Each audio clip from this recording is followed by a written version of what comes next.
Hey, Namaya here. Look, in this video, we're going to discuss how to invest in property. How can you actually get in the game? So let's get right to it. At the end of the day, you just got to get in the game. So look, there are different types of properties you can invest into. You got single family homes, you have two families, which are duplexes, you have three family homes and four family homes, which all can fit under the guideline of FHA. How to invest in property. This is the topic of conversation.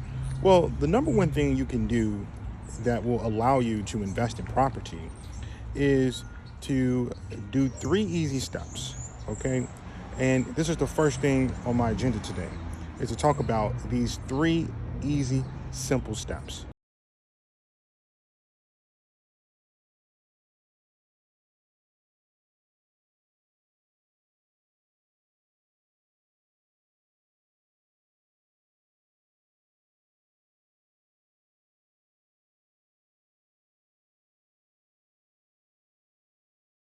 Own a piece of real estate to be able to get some cash flow at the end of the month. So, what's the first thing? Utilize FHA. FHA is a very simple, easy thing to use that's going to give you the leverage that you need to be able to gain financial freedom, as they call it. But what do you need to qualify for FHA? Well, number one, your credit score has to be between a 500 and a 700 credit score. That's it.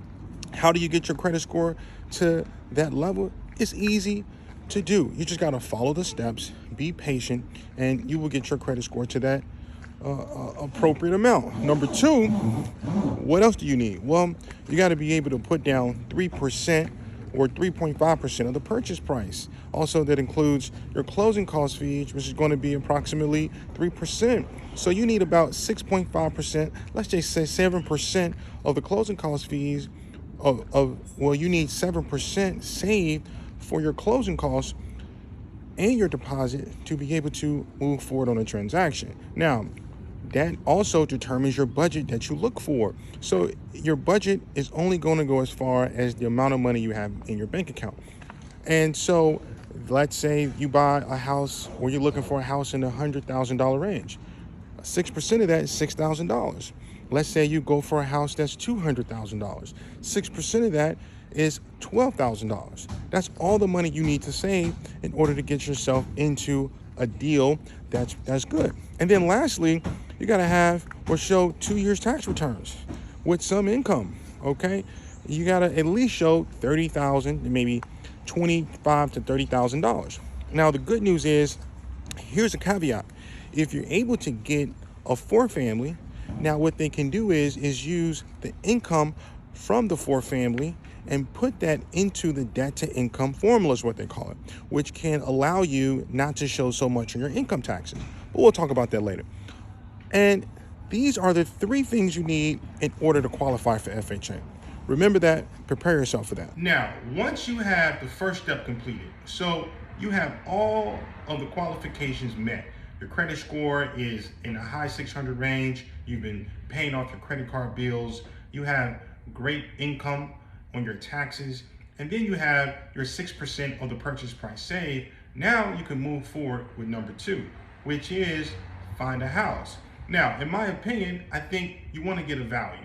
You want to get a value add. So the best type of value add under the FHA program is what? You can get up to 4 apartments. You can buy a 4-unit building. I mean, if I were you, I would look for a 4-unit building. Why? Because you can live in 1 unit and then you can rent out the other 3 units and essentially live rent-free. I mean, that's a good deal. And it's all going to be funded by FHA. Now, the kicker is you can make sure that the income from the rent you're going to get is higher than your mortgage, insurance, and taxes. That's the only thing you got to make sure of. So don't buy a 4-family in an area where the mortgage is higher than the rental amount you're going to get from those apartments. If the income from those apartments is higher than your mortgage, then that's a good 4-family for you to go for. And not only that, you're going to be living rent free. So I would advise you to keep your job because if you can stack more paper.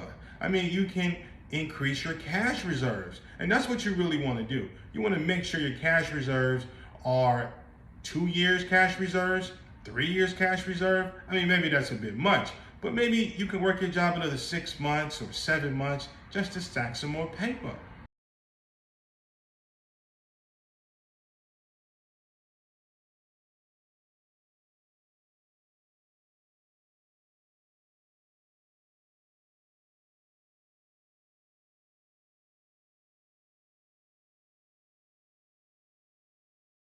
To find a house, what do you need to do? Well, you need to talk to everybody and their mama to see who's selling houses. I mean, that's one way to do it. But the main way you really want to do it is you can hire a broker that knows the area really well, a broker that can assist you with home values in these particular areas. And not only that, go on Redfin. Redfin is a really good tool to use. You can also use Zillow. Zillow gives you comparables of what homes are selling for in any area that you're looking for. So, not only that, you got Craigslist. Craigslist is fantastic. Go on Craigslist, type in home for sale in the area that you're looking in, and you can reach out to whoever's in control of that house. So at the end of the day, you just got to be out there looking, talking to people, trying to get a deal that you like that's in your area. That's what you want to do. Hit the pavement, baby. Number 3, know and study how the home buying process works. I mean, look, most people get ripped off just by not knowing the steps to how to buy a house. And don't listen to the broker. Don't listen to, I mean, you can listen to them, but you got to listen to them with a grain of salt. You got to know your information going into the deal. I mean, you don't want to save up that 3% or that 6% for your deposit and then get ripped off because you don't know what's happening. So here's some key things you need to know. Number 1, you got to understand what a title is, how a title works. What is a title company?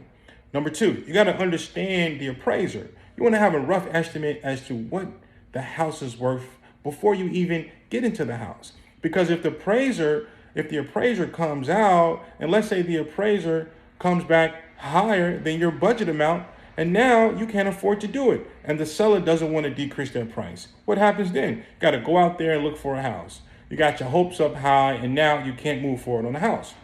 So understand that. Understand a home inspection. A lot of money is made on a home inspection. And here's how you do it.